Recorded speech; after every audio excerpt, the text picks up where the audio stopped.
Ladies and gentlemen, welcome home. You're back. LSU defeats Clemson 7-10 in what was a thriller, an outright display of ass whooping defensively. Harold Perkins, welcome home. You're back. Blake Baker, congratulations. Because here we fucking go. LSU, hold on. I can't believe it. Guys, we did it. Let's go, baby! 5 long years that we have suffered in the opening game.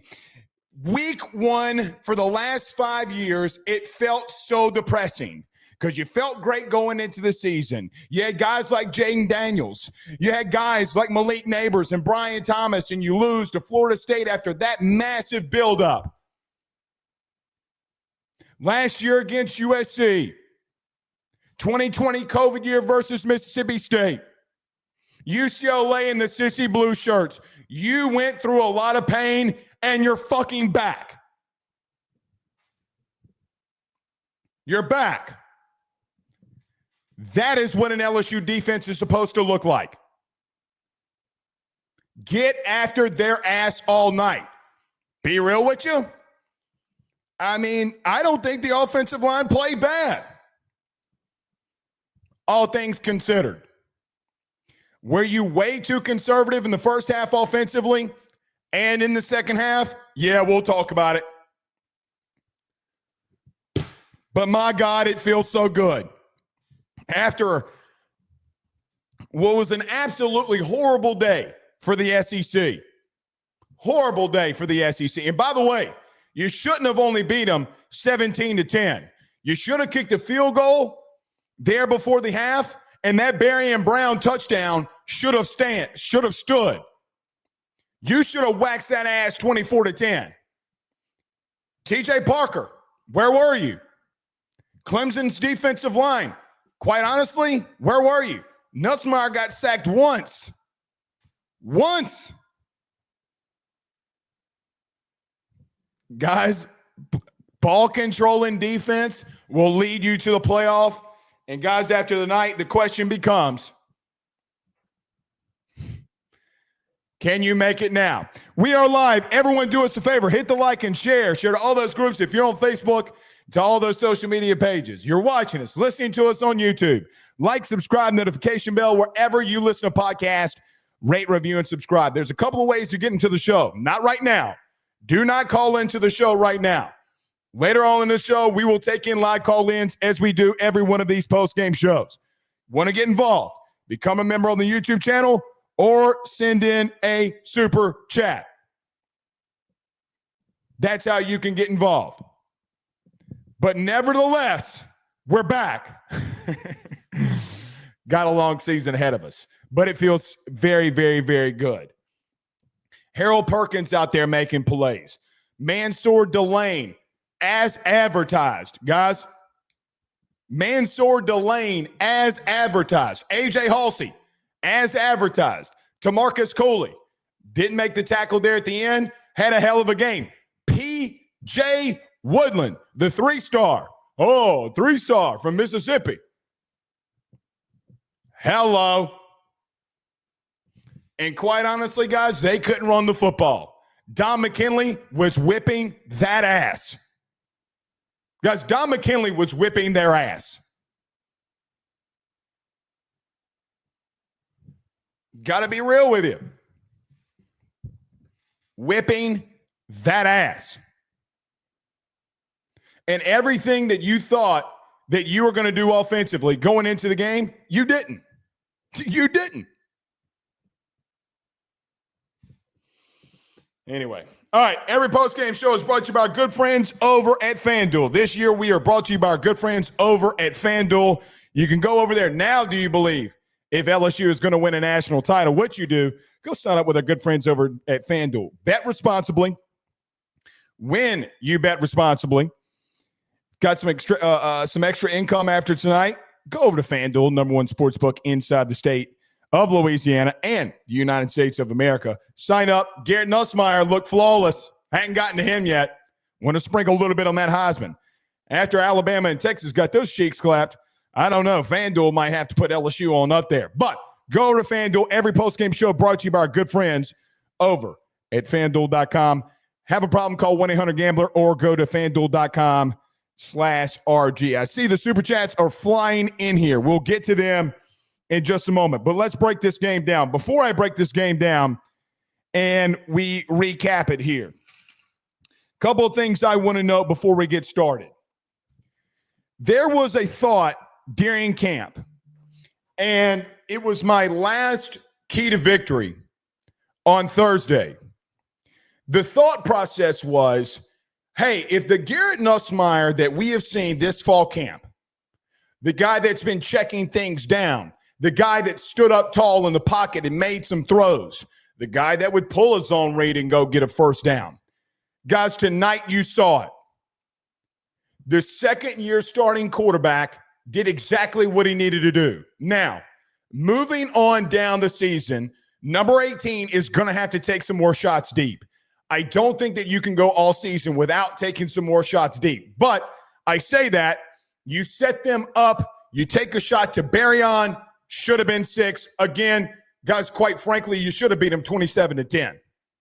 If we're being real. If you clean some things up, you're beating them 27-10. And quite frankly, I thought you whipped their ever-living ass defensively. I don't think that they could get anything on you. Really, they couldn't.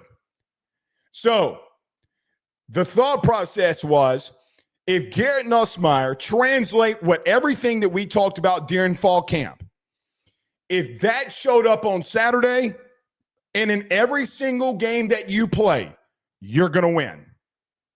You're going to win. He had some bad throws, but he had some elite ones. And more than anything, he kept getting you into the right play calls in the run game. Over and over and over again. Let it make no mistake. What I think you saw tonight against a really good defense, because, guys, they're really good. Against a really good defense, you saw a guy mature and do what needed to be done to win the game. What you saw tonight was one of the best displays of complimentary football that we've seen. You got some things that you got to clean up. Like, you did not play flawlessly at all. At all. What you did do is go into Death Valley Jr. and defensively wax that ass. But your quarterback did the right thing over and over and over again. That, my friends, is maturity. You're going to win a lot of football games with that. All right. Let's get moving here. Can send in the Super Chats. We'll get to those at the end of this breakdown. And at the end of the show, we'll get some phone calls in here. This is going to be a long one. Buckle in. There's 5,620 of you in here. Buckle in. It's going to be a fun ride. LSU gets the ball first. Caden Durham makes an absolutely outstanding play on the first play from scrimmage. He gets his hand down, reverses field, goes for 25 yards on an outside run and a broken play. I thought the first play of the game, what I thought was, all right, who's at left guard? Everything else had been the same. We had a long, deep discussion about who had been and who is going to play at guard. On the depth chart today, it said either Cohen Eccles, who saw a lot of reps today, and Paul Mabenga. Paul Mabenga is going to win that job. I don't think Cohen you couldn't establish the run as effectively as you wanted to, I thought, when Cohen came in there. But left guard gets stuffed, Caden Durham being Caden Durham and being special. That looked fully healthy. Makes an unreal cut, reverses field, goes for 25 yards, and you're off to the races. Bauer Sharp on an out route for 4, a swing pass left from the motion that they ran all night. Guys, they made no bones about it. They knew that they had bigger, stronger bodies that they could get on the outside, and they wanted to test the screen game. hey, we might not be able to run the football very effectively tonight. Let's go ahead and get this motion out so it dictates to Garrett what the defense is doing. That was a beautiful game plan and a decision by Sloan. Sloan's going to get hit hard tonight in these comments and on these phone calls. I get it. One thing I thought he did very good was motioning Durham out of the backfield, getting that safety to follow him or the linebacker at times in Woodaz to follow him, have Trey Dez or Bauer in the slot, and then kind of pick him so that you could go do the swing. You did that on the third play, and it went for 8. It would be a staple all night. Instead of using the linebacker to pick, they would use the safety, which later in the game would open up Aaron Anderson over the middle of the field. It would open up some of those screen passes to Aaron Anderson. And some of the stuff to Johnson and Berryon, for that matter. Every single time you do it, they did not know how to adjust. I thought it was an awesome thing to do, and they did it all night. But a swing pass to Caden Durham goes for 8, so you're off and running. Slot fade to Trey Green. Listen, I love the fades to Trey Green. And I think a conversation we had been having had been with Trey Dez. Look, man, he gets in the red zone. He's a mismatch. We saw that tonight. I don't know if I like him on that far out running an inside slot fade. Now, I got a PI later, and he got a PI in the end zone. And he's just difficult to guard for people. He's going to be difficult to guard for everybody. I don't know if you don't need to put Berryon or Chris Hilton there. No, Chris had a tough game, and Chris Hilton had a very tough game. The penalties, you can't be out there if you're having penalties. You can't be out there if you're fumbling the football. That's the bottom line fact. Get Berryon on it.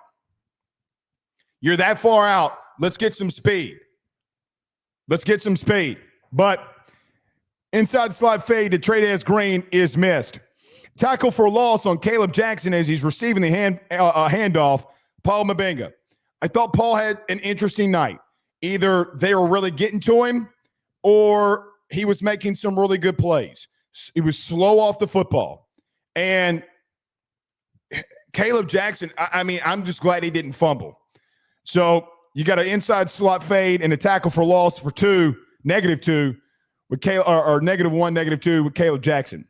The first third down in the game leads to a timeout. I thought it was smart by Garrett there. I know you don't want to take a timeout. Kind of looks a lot of the same.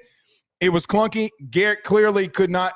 There was a miscommunication with the wide receivers that happened all first half. Hey, man, we don't have a play. We're not going to just run it like they did, I thought, a couple of seasons ago. 3rd and 11, Durham goes for 2, and you punt. Right there, it showed all night that Brian Kelly, look, man, we're going to punt it. We're going to play this one conservative. We know that we have a good defense, and we're not going to make bad decisions. We're not going to let Garrett make bad decisions and force the ball early. We know that we're good defensively. Guys, they ran the ball on 3rd and 11, and I saw your tweets. What are we doing? I'm with you. I agree. Later in the game, I thought they should have taken some more shots and let Garrett be more aggressive. They didn't. But, guys, you want to know the faith that Brian Kelly has in your defense? Shit, guys, you saw it tonight. Why am I gonna force that when I know that we're about to come out here and start clapping some cheeks? Why would I do that? So I don't hate it, is what I guess I'm trying to say. Later in the season, you're gonna have to let Garrett let that thing go. You're gonna have to start slinging. All right. First possession by the defense. Patrick Payton gets a start at edge. Did you see how much they rotated at edge? Because that edge unit is lethal. All 4 of them played a lot. What we're going to do on Monday, when we do the show on Monday, I'm going to get a snap count of all 4 edge rushers. Because Butler played a lot, Relaford played a lot, Pyburn played a lot, and Payton played a lot. They are deeper than a grandpa's pocket. Okay? I could have said something worse, but mega pause. But they got depth there. They got elite depth at edge. Patrick Payton, first play, gets his hands up. They're trying to throw the ball quick. gets the ball knocked down. Absolutely beautiful. Randall on an inside dive goes for 2. West Weeks, what up? Meeting him in the hole with Harold Perkins. What up, Perk? Guys, that linebacking core and that star roll, shit, they were physical.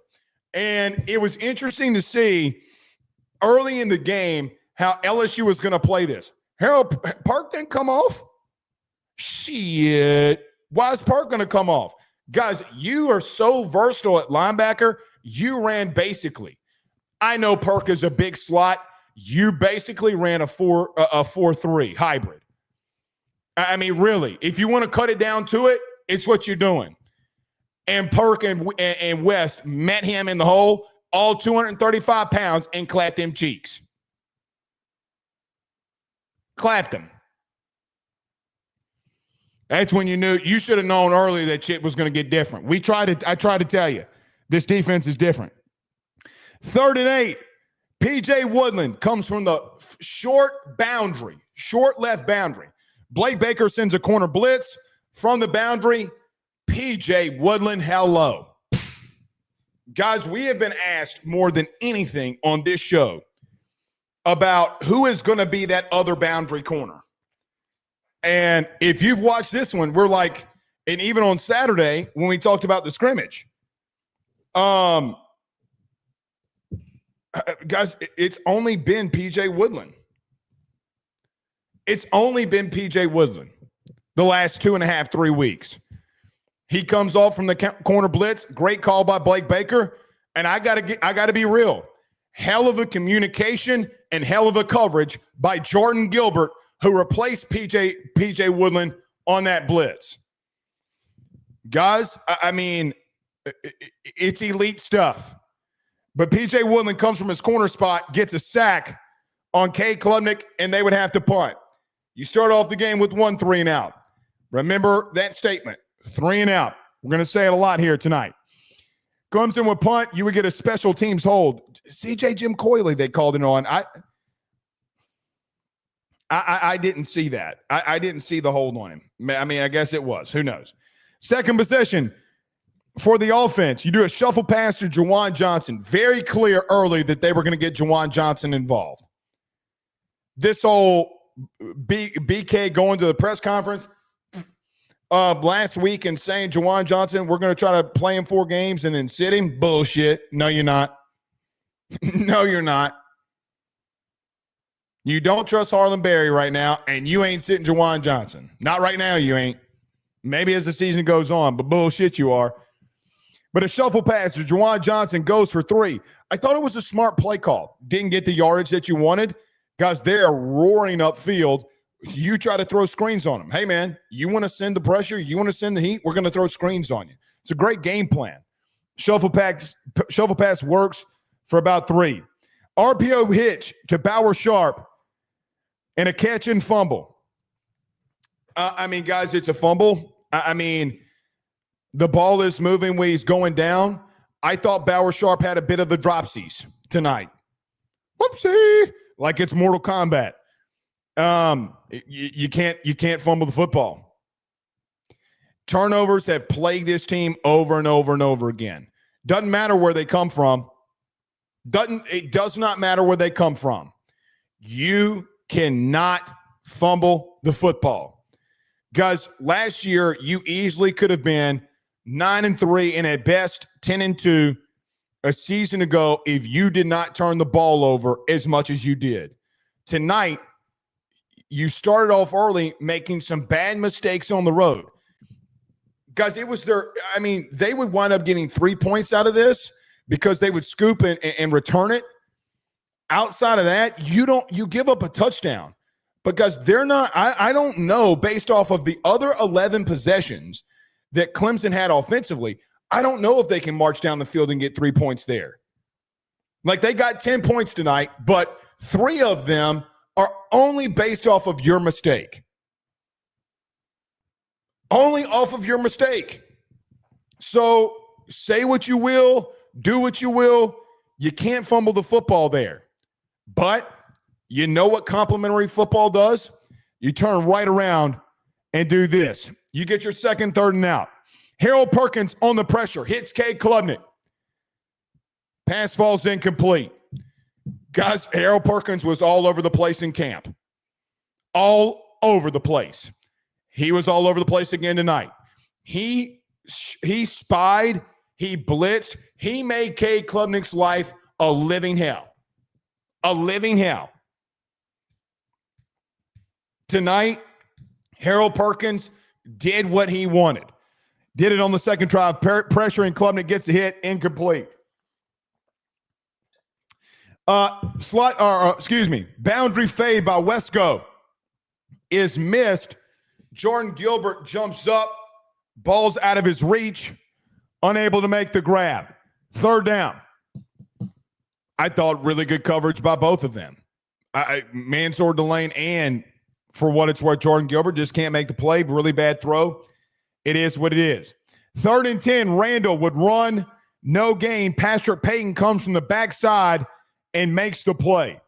Patrick Payton played with a lot of effort tonight. Florida State fans, when he left, said, hey, man, he does not play with a lot of effort. Guys, I got to be real with you. That's horse manure. If you look at tonight, the first two drives for Clemson offensively, on the first down, you have him batting the pass down, and on a 3rd and 10, they run the football, and he blows up Tristan Lee, who was the player involved in the recruiting scandal with James Craig that got LSU in trouble for recruiting violations because his mom didn't want him to go to LSU and called Clemson and told him what happened, and Clemson reported you. That would be the first time that Dabo would report something on LSU. And he did it again tonight, per Chris Fowler of ESPN, that Dabo was the one that called in to the ACC office and said, we're worried about this because A.J. Halsey might play, and got him suspended for the first half. Now, look, the BYU player he got in a fight with, the BYU player was suspended. It is what it is. You won the game. Jordan Gilbert did good enough and held strong. Held strong. But pettiness is going to come back to bite you. Back to Patrick Payton. Just making plays, man. Later in the game, we'll talk about this. Jack Pyburn in the run game. What up, my guy? What up, my guy? Hello. But number 6 making 2 massive plays for you in that second possession. So they would hit a 42-yard field goal. Could have been made from 50+, but you're able to do what you need to do. Third possession from the offense after a touchback from Clemson. Durham on a counter run goes for no gain. TJ Parker. I mean, Weston Davis just got beat. Couldn't hold the point. Guys, good players are going to make really good plays. I still think he's a really good player, and he made a really good play. An edge guy that made the top 10 per mock drafts, he made a play. He had 20 tackles for loss last year. It is what it is. Sammy Brown does come in and clean it up as well on the counter run for a -2. False start by Trey'Dez Green puts you in a very tricky situation. It's 2nd and 17. Trey'Dez Green would go on a boundary fade route where Woodaz would have a pass interference that would make it a first down. I thought it was PI. Guys, you can't guard him with a safety because he's too physical and too big. You can't guard him with a linebacker because they're going to be too physical and going to get a PI. I know Clemson fans were booing all night. Guys, when you're pulling down on someone's arm, it's going to get called. And you don't have your head turned, it's going to get called. It's a good call. I don't give a shit. It's the SEC officials. I could care less. Guys, it's PI. Like, let's just be real. And if we don't want to talk about bad calls when LSU got a touchdown reversed that shouldn't have been reversed. So a PI would wind up giving you a first down with Trey'Dez Green. Xavier Thomas, motions back in the backfield. How many times did we see last year Xavier Thomas making really elite runs in spring, last season, this fall, we talked about that. Now, it didn't work a lot this fall, and I don't know if a lot's going to work on this defense if we're being dead honest. But Xavier motions back in the backfield, counter run, goes for 14, and made not a good, not a great, an elite cut. And that's what punt returners do. Find a seam, hit it, get vertical. That 1,000% is what makes him a really good back. I don't think he can pass protect. I don't know if there's a lot of things he can do. But at some point this season, you're going to motion Xavier Thomas in the backfield, and you're going to go play action, and you're going to tell Barryon Brown to run as humanly fast as possible as he can, or Chris Hilton if he can clean up mistakes, and you're going to go vertical. It's coming. That's what she said. Regardless of that, Xavier Thomas, hello. 14-yard run on a counter. Kind of reminds me of Alex Atkins a little bit, but what do I know? 14 yards. Caden Durham on a 15-yard run and a penalty on Brown that would make it come back. So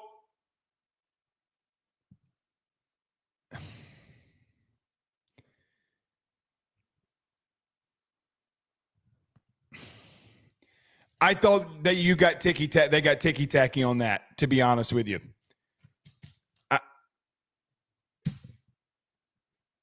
I really don't know what to say. Brown got called with like some form of hold, I guess.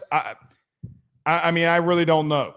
But erased a 15-yard run by Caden Durham. Golly, that could have been massive for you. I don't know. I didn't see it, to be real with you.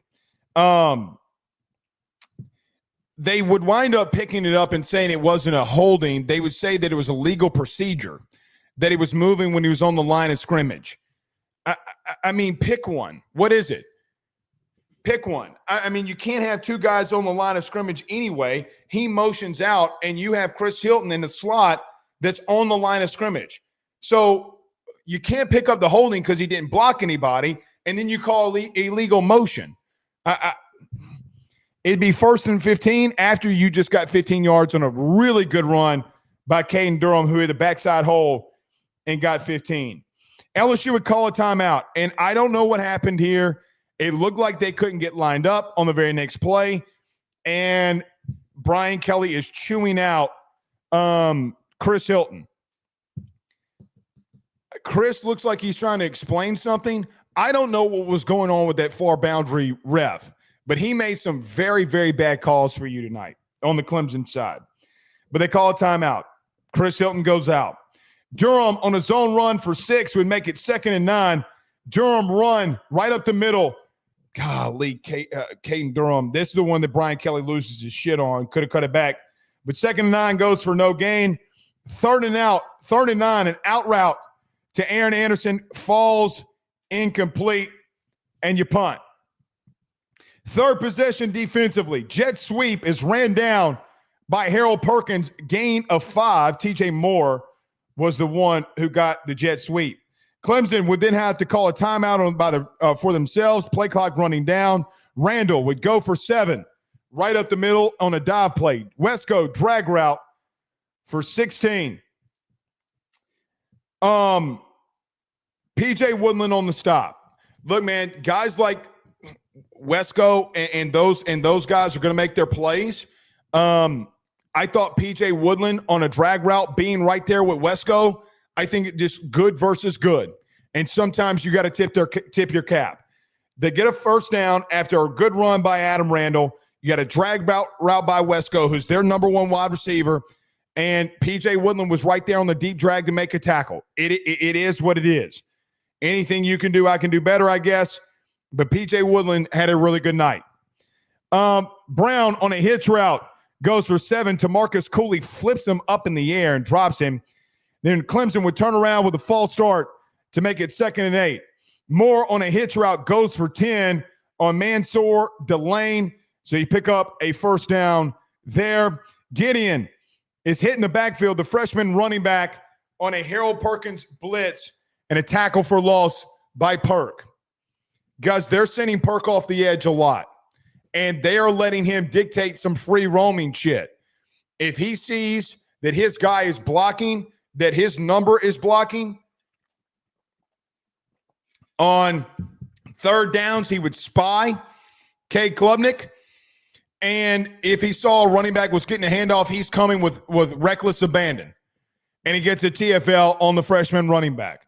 Perk just was all over the place, man. He's all over the place in the beginning of the drive, the first two drives defensively. They're getting some momentum. They hand the ball off, and Perk is there to absolutely obliterate somebody in the backfield for a tackle for loss, which quite honestly, I thought ended their momentum on this drive because, well, it did. Timeout for Clemson. They can't get lined up themselves. So, kind of really rattle them there. 2 timeouts on 1 drive.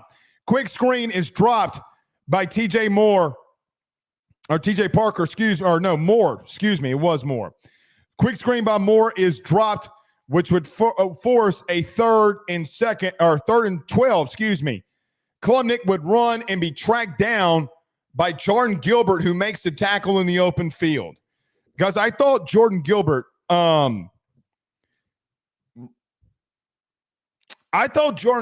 made a lot of really good plays in the first half. Really. I don't think that I think they tried to expose him. I don't think that they really could. And he's coming down from his safety position and running down Cade Klubnik to make a stop. Guys, before we say anything about Klubnik, Klubnik this, Klubnik that, whatever. Guys, we saw last year, and I still think even though Texas lost today, their defense is really good. We saw him run away from second and first round safeties a season ago in multiple games. There were 3 safeties that got drafted, and we publicly have film of him running away from safeties and those safeties not being able to make a play and him going for a first down in a critical situation. I thought Gilbert played fine, man. I really do. I really, really do. Able to run down Klubnik, who can very much kill you with his legs. He did some to us tonight. And you make the tackle in the open field and force them to line up for a 62-yard field goal. Now, they would pooch punt it, and not a really good pooch punt at that. Regardless, man, you're just making stop after stop after stop. So let's rewind the tape. Both offenses through really the first quarter. Now, I guess you could say that, there's only one other play in this. Your 4th possession, Aaron Anderson would go for an RPO slant for 11. But the whole first quarter, man, these offenses can't figure it out. It's the beginning of the season. Both of you are having to call timeouts. You kind of get a little bit of a running game going, but the defense is making stands. The truth of the matter is I thought all night that you just looked sloppy on offense. And even in the first quarter. But you were shooting your own self in the foot. What your defense was doing was punching them in the mouth. And I think that that's very apparent. So for the first quarter, you absolutely made a stand. You forced them to a field goal that, quite honestly, they shouldn't have got the points on. And then you forced them to a pair of 3-and-outs and a punt. So absolutely fantastic in that first quarter. Let's move to the second. 4th possession by the offense, an RPO slant by Aaron Anderson. Guys, I thought Garrett, and this is when Aaron really starts to get going here in the second quarter, when those safeties would line up on a slot guy or a tight end, without a doubt, Garrett, I thought, was elite in identifying a room and weakness that was for Clemson in their safeties. You can't put a safety or a big slot, which they can say he's a corner. I don't give a shit. No, he's not. Ain't no 215-pound corners at slot unless you're Harold Perkins and got that athleticism. It's a mismatch with Aaron Anderson on an RPO for a slant. You start to drive off really good, and you go and get 11. Xavier Thomas motioned back into the backfield again, and they run another counter where he cuts it a little bit back on the backside of the run, and he goes for 11. Guys, he is so freaking good at that. If you hit a team when you motion him into the backfield with a play action, and you're going to hit something deep. But Clemson knew in the second half when Xavier went in the backfield that he was running the football. And that's why nothing really got moving. I thought in the second half, after Xavier went for 14 early in the first quarter, then went 11 in the second quarter, I really write down in this here notepad. I'm like, dude, they're going to hit a play action deep, and they're going to get Xavier Thomas involved on a play action. Because if they're going to be that forceful and they're going to move up into the box later and go right after Xavier, you got to hit a play action and go deep. But Xavier Thomas is a problem in the backfield. He makes some elite cuts. That's why he's such a good punt returner. I'm going to keep saying it. But really, really good. Juwan Johnson off the right side, zone run for 8. Guys, I did not see Peter Woods. Maybe he was out for the game. Maybe y'all can tell me in the chat. I don't really know.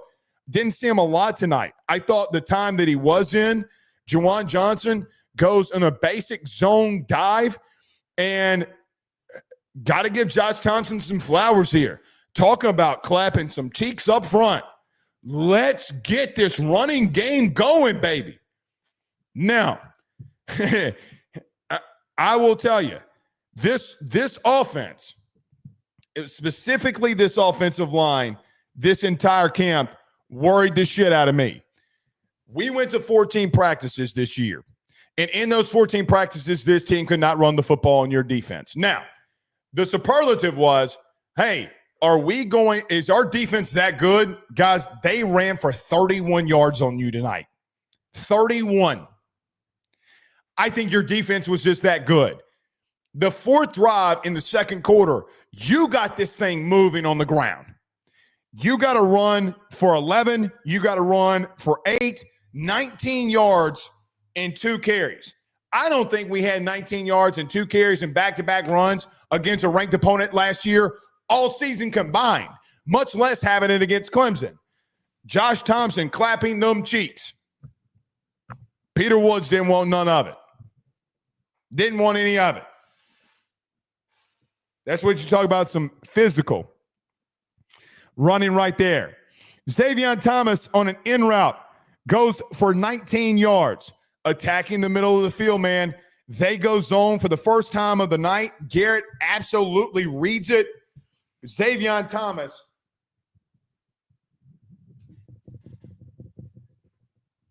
who probably had one of the biggest nights of all, goes for 19. Juwan Johnson, a run for 1. TJ Parker on the stop. Guys, I thought you did so much better running to the right side of your offensive line. Every time you try to really get moving left, you really couldn't. Going to have to monitor that.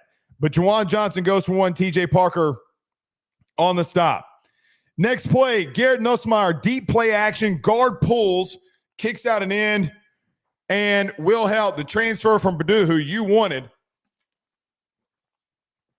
sacks Garrett Nussmeier. I would rather Nuss get sacked than make a really bad play. That's the only sack of the night. Garrett ate it. You took a sack. You had a very interesting play call. It didn't work out. They got you. Last year's Garrett, in my opinion, makes a throw that he shouldn't make. Guys, I can live with you taking a sack. I pause. But I could. You did. But, man, it was a massive play for them there. Massive, massive play for them there. 3rd and 21. Johnson goes on a screen. That would give him 7. Damian Ramos from 53 yards out. And I got to be real with you. I was like, oh, dear Lord, here comes special teams. Ahmad Anan making a big difference. 53-yard field goal by Damian Ramos is good. We're tied in the second quarter early at 3. This would be the only scoring drive of the night for Clemson. They finally, after the 5 possessions put one together in the second corner. Klubnik on a power run, goes for 5. Jack Pyburn on the stop. Fade route to Wesco is overthrown by Cade Klubnik, which brings up a 3rd and 5. TJ Moore would run a slant that would go for, or Moore would run a slant that goes for 26.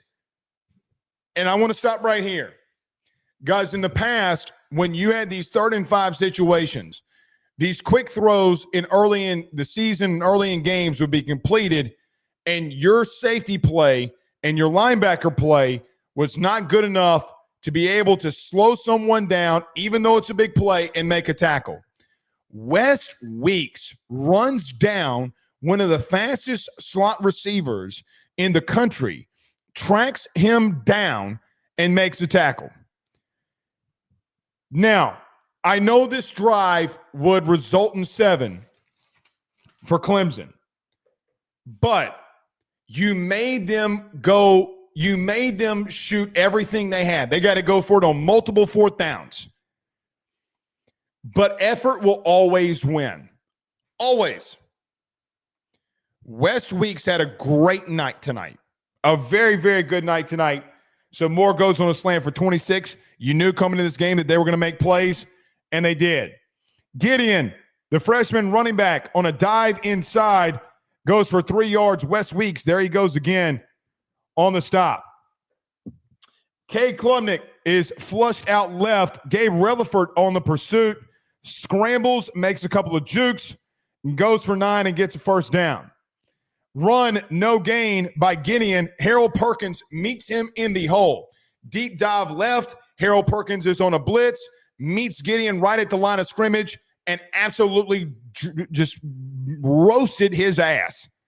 Harold Perkins was popping human beings tonight for no gain.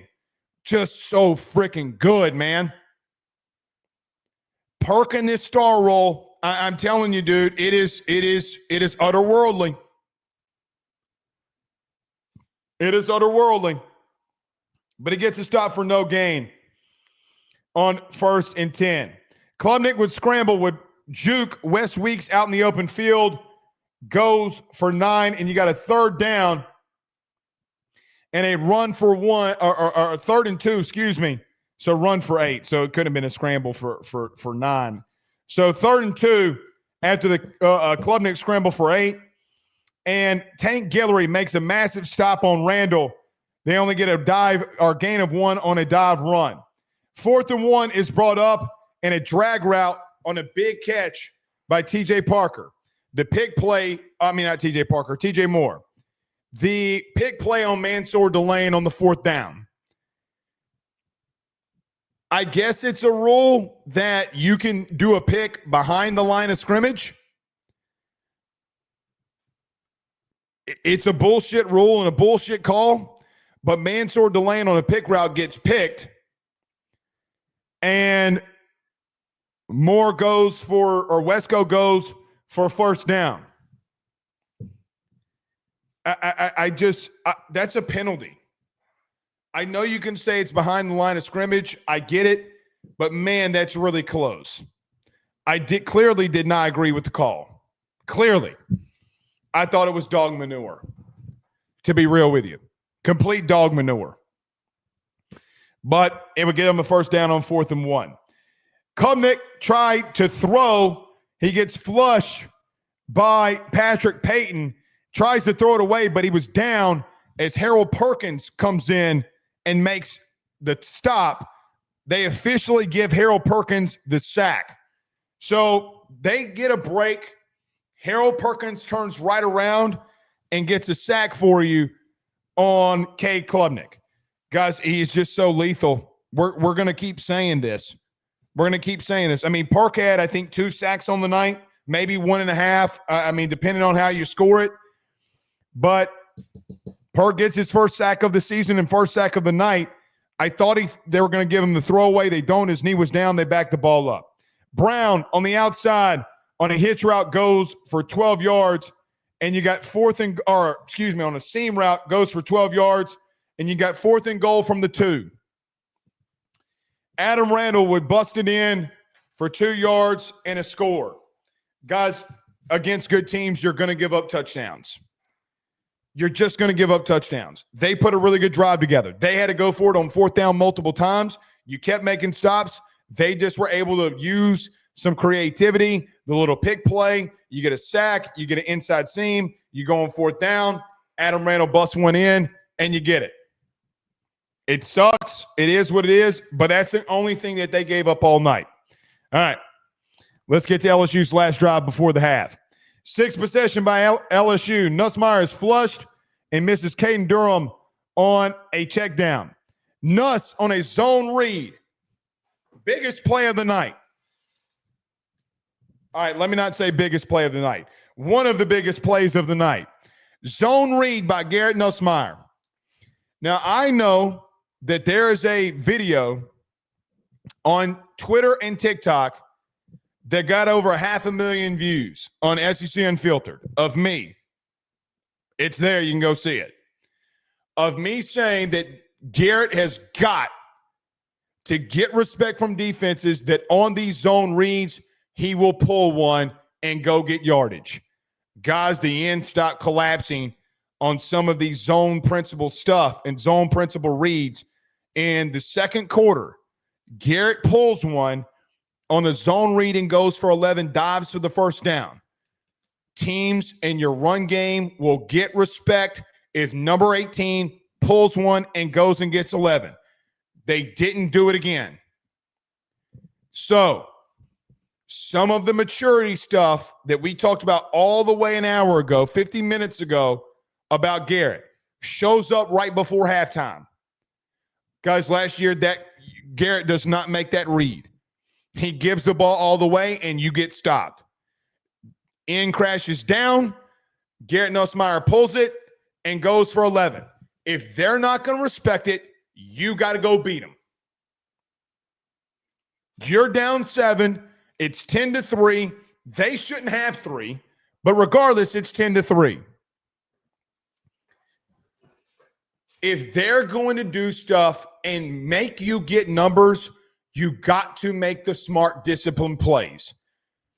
All the maturity we talked about this camp, all the stuff that, like, man, the Garrett Nussmeier we have seen at LSU does not make that play. Guys, he didn't make it at all last season. Let's just be real. Tonight, he said, listen, TJ Parker, Will Helt, you're going to have to make a decision. They made a decision after Garrett Nussmeier made the zone read, especially in the run game stuff. Again, you had over 100 yards rushing to their 31. That's where you win football games, y'all. That 11 yards is critical.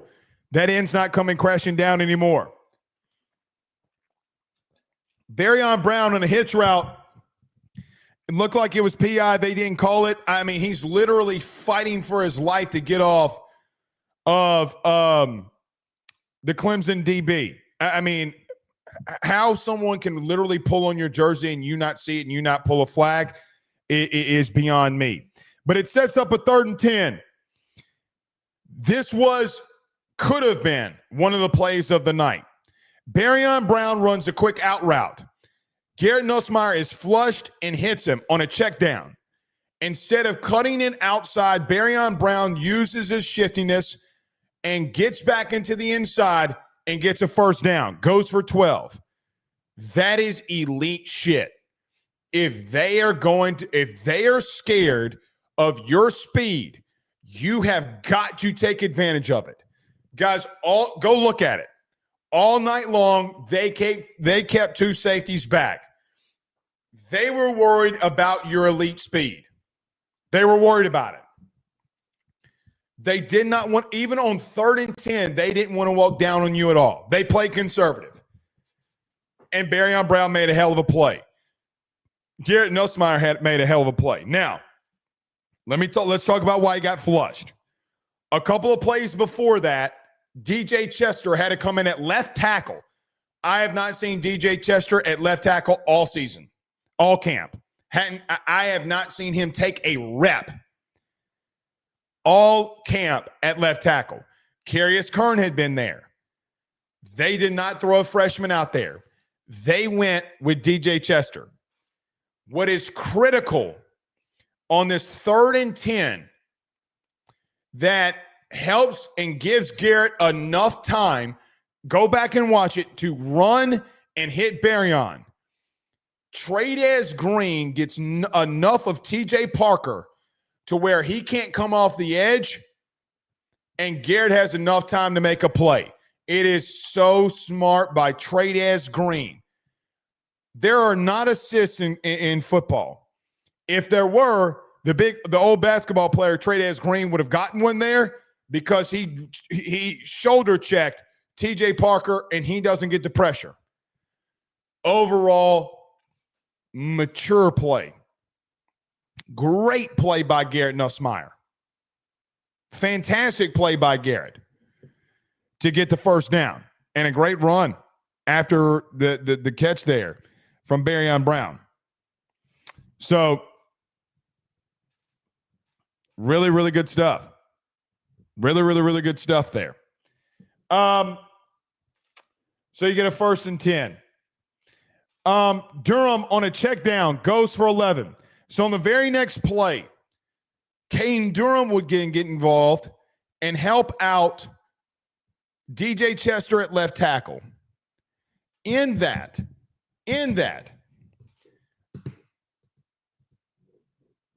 I got to assume something here. The thing that I assume is that Garrett Nussmeier is telling Trades Green and Caden Durham to get a shoulder check on TJ Parker to help out DJ Chester. Now, you would do a run right behind DJ Chester a couple plays before. I didn't get to it. I don't know. I really don't know if Joe Sloan knew that he was out, but he was. Garrett gets flushed. Garrett gets pressure from the edge. He's got to step up. TJ Parker is tackling him, and he makes a check down to Caden Durham that goes for 11. That is just the stuff that we have seen. That is just the stuff that we have seen from Garrett Nussmeier all camp. So you're able to get a really good check down there. Goes for 11. 2-minute warning. Tyree Adams comes back in. After the 2-minute warning, Bauer Sharp on an out route goes for 6. Xavier Thomas on a reverse pass that goes for 15 from Aaron Anderson. A little razzle-dazzle. A little razzle-dazzle from old Joe Sloan. Good play. If you're going to hit it with him, or hit him with it now. And they did. Really, really, really good play call by Joe Sloan there. He would not redeem himself to end the half here in the red zone, though. So Xavier Thomas is do it all. Xavier does it all. Because, of course, he does. Caden Durham then runs a zone run that goes for no gain. Brown on a screen that goes for 7, and you got a 3rd and 2. On the 3rd and 2, you got Aaron Anderson on an in route that goes for 1, tackled short. LSU would call a timeout on 4th and 2, 4th and 1. I know you won the game, but let me vent a little bit here. Actually, I'm going to try something. Stand by. Brandon's telling me our post game's a little fuzzy. Hold on. Stand by. Everybody on the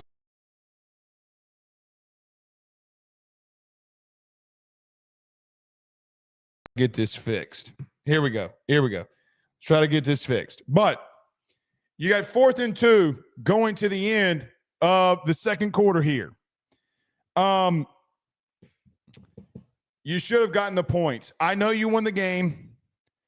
I know that everything's fine, and I'm glad that we won.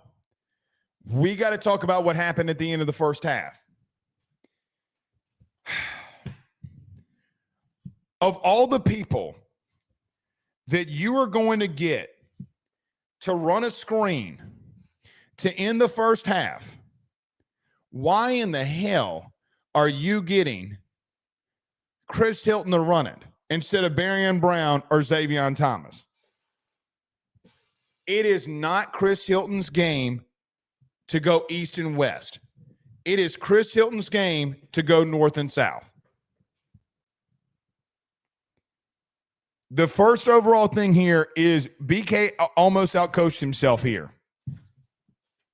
And it could have, ultimately, it didn't because your defense stood. It could have bit you in the ass.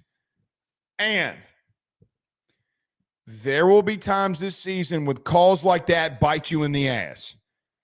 If you got a defense that is this good, which we're going to talk about a lot tonight, you got to go get the points. You got to just go get the points.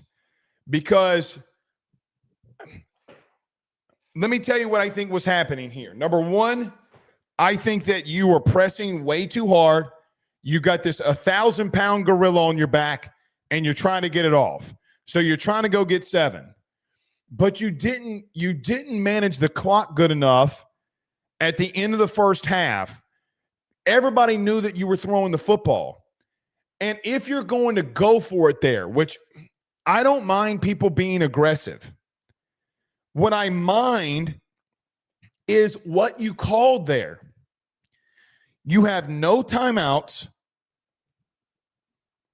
And if Chris Hilton gets the first down, maybe you check it down or maybe you clock it with like 5, 6, 7 seconds left. I mean, you had 15 seconds left on the clock. Why that play?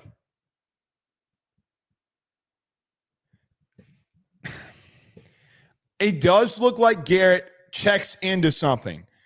I don't think Garrett, maybe I'm wrong. I don't know that Garrett Nussmeier checks into that play call. I think it's Brian Kelly and Sloan. I don't mind the aggressiveness. But if your defense is going to play like that, you just got to go get the points. It is the biggest flaw of the night for me, personally. I know that we can talk about some flaws offensively and things that you didn't do. I get all that. I'm with you. We can talk about it. The biggest flaw and hiccup of the night is, other than the fumble by Bauer Sharp, is, to me, you got to just go get the 3. The play call is so wild to me. If you're just going to throw a screen and then clock it, then why not go get the points? Like, it makes no sense. You kick a 37-yard field goal or a 34-yard field goal. What the fuck does it matter? If you're going to go for it there, get Trey Green in the slot and run a deep drag route and throw it up and say, 14, go get it. Right? Like, I think that we were trying to be so aggressive because we were so tense. We were so tense in play calling. Right? Like, some of the play calls that we had tonight, we were just so tense in them. Guys, you're down 10-6 there. If you make it. But Jesus almighty, the clock management was not good. And going for it, let me just say it like this. I don't know how y'all feel. Tell me in the chat how y'all feel on this. To me, I don't necessarily mind you going for it. I absolutely 1,000% hate the play call. I hate the play call. I thought it was atrocious. There are going to be times throughout this season you will be put in this same exact situation, and with all due respect, you just got to give your defense the benefit of the doubt moving forward until they prove otherwise. Because until they prove otherwise, let them go out there and make plays. but you threw it to Chris Hilton. The whole sequence was messed up. I got to be real with you on something. I didn't like Cortez's rotations. I just didn't. If you're not going to throw the ball to Nick Anderson, then get him the fuck out. Get him the fuck out. I understand at the end of the half that Chris Hilton fumbled the football. You can't fumble the football. But regardless of Chris's mistakes, which were a lot tonight, regardless of all of the situations that are around it, it is the dumbest thing you did all night. Without a doubt. There's a lot of great and good to take from this, but there's no way in blue hell that you and I are going to walk away from this and not identify something that you just shouldn't have done.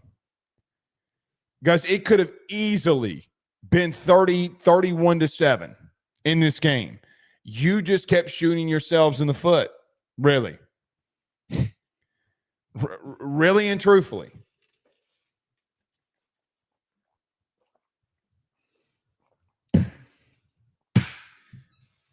Guys, it's a horrible play call. I mean, there's a lot to make of what Sloan did tonight. The number one thing is that's just a horrible play call. All right, I spent a lot of time on it. So you go into half 10-3. Clemson would come out and get the football. Randall would go on a dive for 6.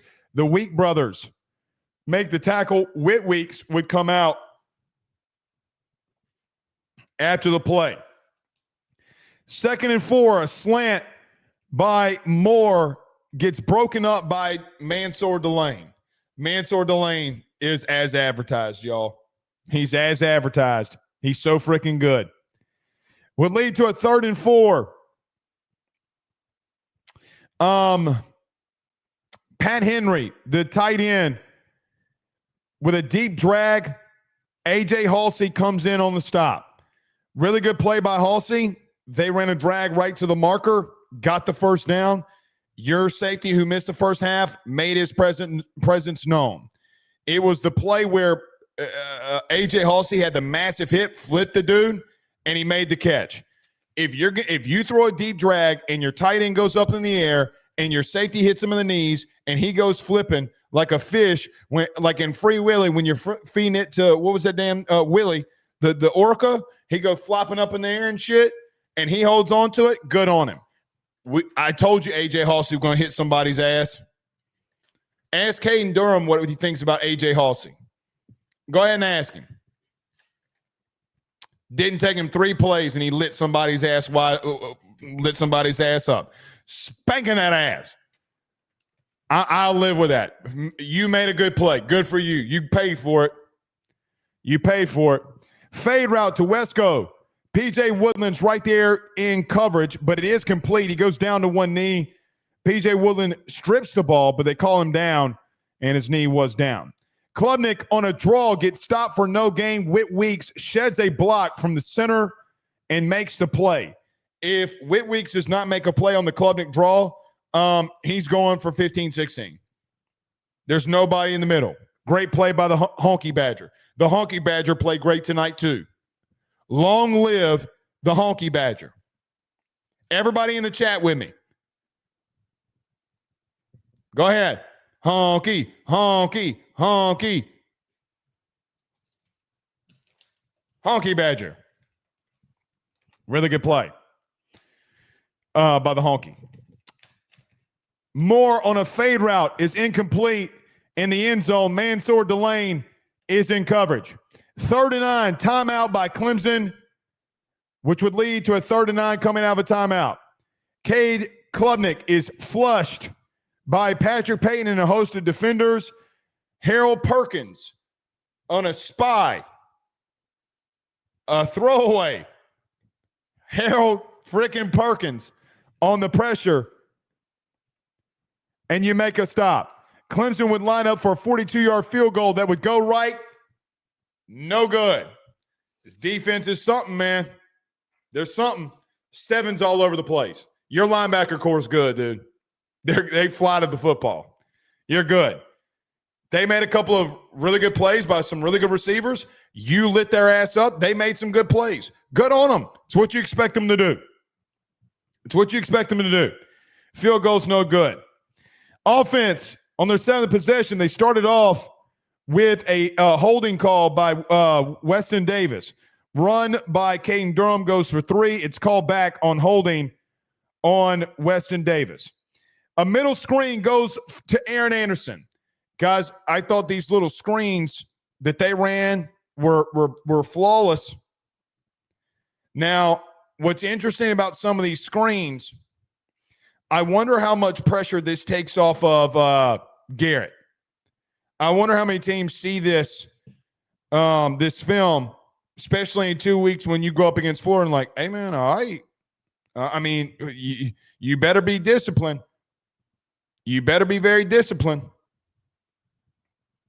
But an Aaron Anderson screen goes for 39, and we busted it wide open.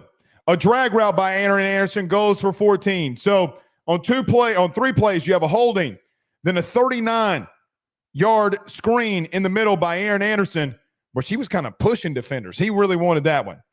Then you had a 14-yard drag route, or in route, by Aaron Anderson, 40-plus yards on the 40-plus yards in those 2 plays. Bauer Sharp in the slot runs the inside fade. He does make the catch, but he is pushed out of bounds. An inside zone run goes for 4. Stop right here. Guys, last season against good defensive lines, on second down when you would run the football, you could get no yardage. You would end up in 3rd and 10 and force Garrett Nussmeier to make a play. Guys, if you get 4 yards to carry and you're 3rd and 6, 3rd and 5, it sets up for success. Go get 4 or 5 yards. That's successful in the run game, man.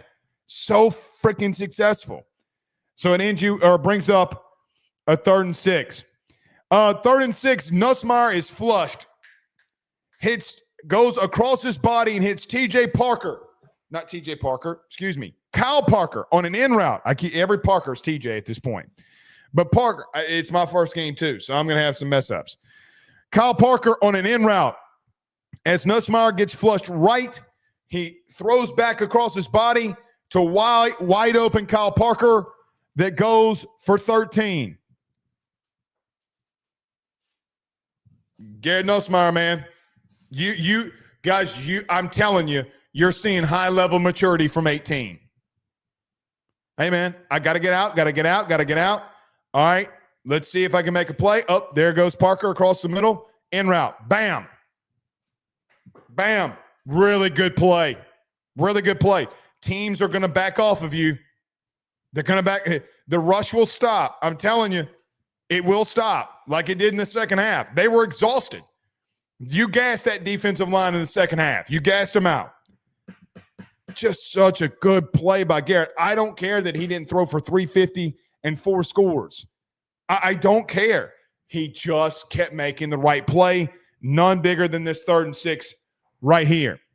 Guys, really and truthfully, the last, let's just say, 3 plays, Sloan was in his bag. Garrett bailed him out on a couple of them. 1st and goal, Durham goes for 1 yard on the zone. Looked like the tight ends didn't know where they needed to go.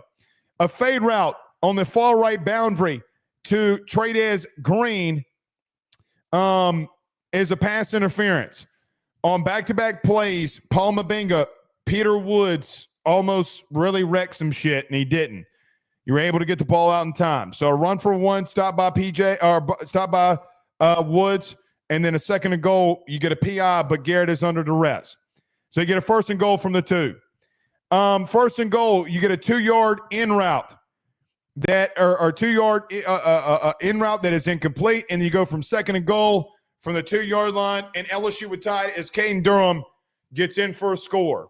Really good play calling, man. Got to give Sloan that one. The screen, the Aaron Anderson in route, and then the flush by Garrett, the brief run for 4, the in run or the flush by Garrett, and then the end to Parker. You get a run for 1. you get a PI, and then you get a run for one, and then you're in for the end zone. Really, really good to tie the game. Got to give Sloan some credit on that one. Looked really good. 8th possession by the defense. Wesco goes for a hitch for 8 yards, and on the very next play, Cade Klubnik would sell one as he is under pressure by Whit Weeks. Mansour Delane gets the interception on the overthrow. Guys, Mansour Delane is the best corner that we've had in the Brian Kelly era. All right, let's go ahead and make a couple of claims here. Mansour Delane's the best corner that you've had in the Brian Kelly era. Talent-wise, not close. He's so good, man. He's so good. He knew Kay was going to – he's just always all over the place. He's so freaking smart. Really good play by Mansour Delane. Gets a massive turnover that you should have come away with 7. Or just points in general. Dude, I don't know what to say about Mansour Delane. I really, really, really don't. Just overall, such good play call. Such good instincts around the football. He had like 4 or 5 picks in camp. Just all over the place. Just all over the place. But defensively, man, you're just so freaking good. It's a bad throw by Klubnik. You get pressure on him. He gets flustered, and he makes a really bad throw. He was seeing ghosts. He's going to see Mansour Delane in his dreams. Mansour got him back. Something I didn't bring up last week is that there was a play from Mansour Delane last year where he missed a critical sack on Cade Klubnik. He wasn't going to let it happen again. He also missed a critical interception. He didn't miss it. Just a really good place to be. A.J. Halsey was right there in coverage too. Guys, we got a long way to go. This might be the best receiving core that you see. And if it is, man, DBU looked great tonight. DBU looked really, really good tonight. Big-time interception by Mansour Delane. Caden Durham on a zone read hits a backside and goes for 15. I got to be real with you. You get the interception. You're tied at 10. Caden Durham hits the backside of a run and goes for 15. I wrote this right here in the notepad. I started hyperventilating because I thought we were going to win. I started hyperventilating. Caden Durham's special. He's special. Guys, I thought your offensive line played good. I thought they played good. The right side of your offensive line got pushed.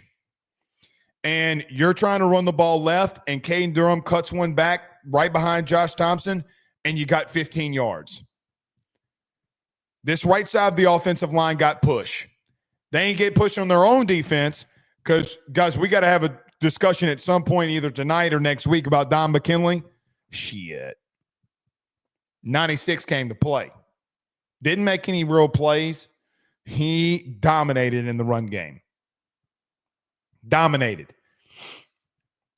So, really good run. Garrett Nussmeier flush right. He hits Bauer Sharp on a check down for 3. RPO slant to Aaron Anderson goes for about 6, which leads up a 3rd and 1. And the next play is Garrett Nussmeier putting his team on his back